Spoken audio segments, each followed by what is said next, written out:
night was colder than usual when Emily and her younger brother Ryan drove up the winding road that led to the old Maplewood cottage. Their car headlights cut through the mist, revealing tall, lifeless trees and a narrow dirt path ahead. The cottage stood alone at the edge of the woods, its windows dark and its walls blanketed with creeping ivy. Emily gripped the steering wheel tightly, her heart pounding. This was supposed to be their fresh start, a quiet weekend away after their parents, passing 6 months ago. But as the car came to a stop, something about the place felt wrong. Emily was 24, responsible, and had taken care of Ryan ever since the accident that took their parents' lives. She had found the cottage listed online, a perfect countryside getaway, the ad said. The owner, an elderly woman named Mrs. Holloway, had given her the keys without hesitation. But now, standing in front of it, Emily felt a strange heaviness in the air, like the house itself was watching them. They unpacked quickly, trying to ignore the eerie creaks and whispers that echoed through the old wooden structure. Ryan, only 15, was more fascinated than scared. "It's just an old house," he said, brushing dust off a shelf. Emily tried to smile, but she couldn't shake the feeling that something was off. The furniture was antique, untouched for decades. The walls were lined with portraits of people with hollow eyes, their faces half faded. One painting in particular stood out. A woman in a black dress, standing in front of the very same cottage, her face hidden behind a dark veil. That night, the wind howled through the cracks of the old windows. Emily couldn't sleep.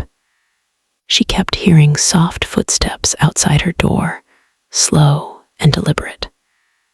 When she finally gathered the courage to open it, there was no one there, only the faint scent of lavender and smoke drifting through the hall.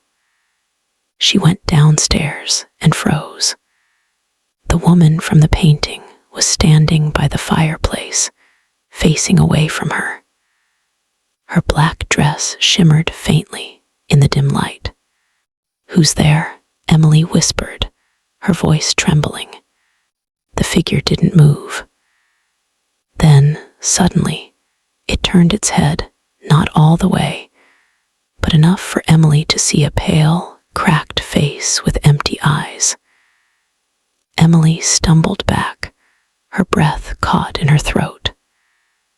The woman lifted a finger to her lips and whispered, "Don't wake him," before vanishing into the shadows. The next morning, Ryan found Emily pale and shaken. She told him what she saw, but he laughed it off. "You're just tired, Em. You haven't really slept in weeks." But later that day, he too began to notice strange things, doors closing on their own, the sound of someone crying softly from the attic, and a mirror in the hallway that reflected things that weren't there. Determined to find out the truth, Emily searched the cottage for any clue about the woman in black. In the basement, behind an old trunk, she found a dusty journal. The first page was dated October 5th, 1942. It belonged to a woman named Margaret Holloway, the same surname as the woman who had rented them the cottage. The entries spoke of loneliness, of losing a child in a fire that destroyed part of the house, and of her desperate attempts to contact his spirit. The last entry read, "He calls to me from the shadows. If I can't bring him back, I'll stay with him forever." Emily's blood ran cold. She realized that the woman she saw wasn't just a ghost. She was trapped, reliving her grief for eternity. That night, Ryan disappeared. Emily searched every corner of the house, calling his name, until she heard faint humming coming from the attic. She climbed the old wooden stairs, her flashlight flickering. There, sitting in the corner, was Ryan, his eyes glassy, his lips moving as if speaking to someone unseen. "Ryan," she whispered, stepping closer. "She says she can bring them back," he murmured. "Mom and Dad. She says they're waiting." Emily's heart sank. The spirit was using his grief, the same pain she felt, to pull him in. Suddenly, the woman appeared again, her presence chilling the air. "He misses them," she said softly. "I can help." "No," Emily cried. "You're lying." The spirit's smile faded. "You don't understand," she hissed, her voice echoing like 1,000 whispers. "I lost my child too. I only wanted to make it right." The air grew thick with darkness, and Emily could barely breathe. But then, through the fear, she saw the pain in the spirit's eyes, not evil, but sorrow. Gathering her courage, Emily said, "You don't have to keep him here. You don't have to keep us here. You can let go." For a long moment, everything was silent. Then, slowly, the woman's expression softened. Tears welled in her hollow eyes. "Let go," she repeated, almost like she was realizing it for the first time. And then, like a candle snuffed out, she was gone. The air cleared.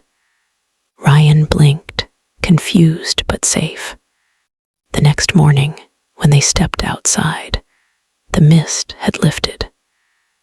The cottage looked brighter somehow, almost peaceful. Emily turned to look back one last time and saw the painting inside the window. The woman in black was no longer there. Instead, the painting showed the cottage alone, empty, under a clear blue sky. As they drove away, Emily whispered, "Sometimes, the real haunting isn't in the house. It's in our hearts." Moral: grief can imprison the living and the dead alike. Only by accepting the past can we set ourselves free.